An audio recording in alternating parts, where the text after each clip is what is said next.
an excellent question. I actually recently published in Medscape a whole article on this, and I really call I propose that we really look at long COVID in older adults as a new geriatric syndrome. A geriatric syndrome is not as easy as, diagnosing a UTI in a young person, right? A syndrome is where multiple systems in a body that already has vulnerability are now impacted by an injury. And it's a very complex system. There's no easy way to diagnose it. There's no easy way to treat it. And so, yes, there is no diagnostic test that can easily tell long COVID. And the other thing with long COVID is that there is such a wide range of symptomatology that can occur. And on top of that, older people tend to present differently than younger people. Even with simple things like urinary tract infections, the only thing you can see is confusion. And so with COVID, we saw that early on. This is one of the things, the articles we published, where we found that older patients can present just with like a failure to thrive, like a weakness, a loss of appetite, and delirium, this altered mental status. And not all of them come in with this, highlight of cough and fever and shortness of breath. That actually wasn't, as common.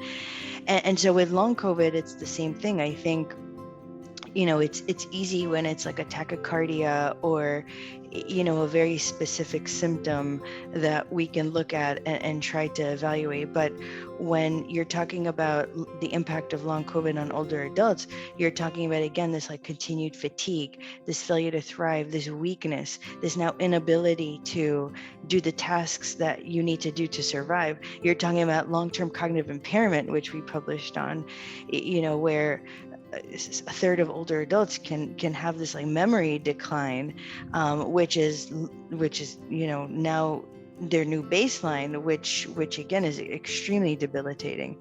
And so I think we need to look at it again as a comprehensive approach. When we evaluate an older person, it's we talk about doing a comprehensive assessment. So you need to really think about the person as a whole. We need to always think about preserving function and cognition. So there's things that we should always be doing to try to preserve what's there.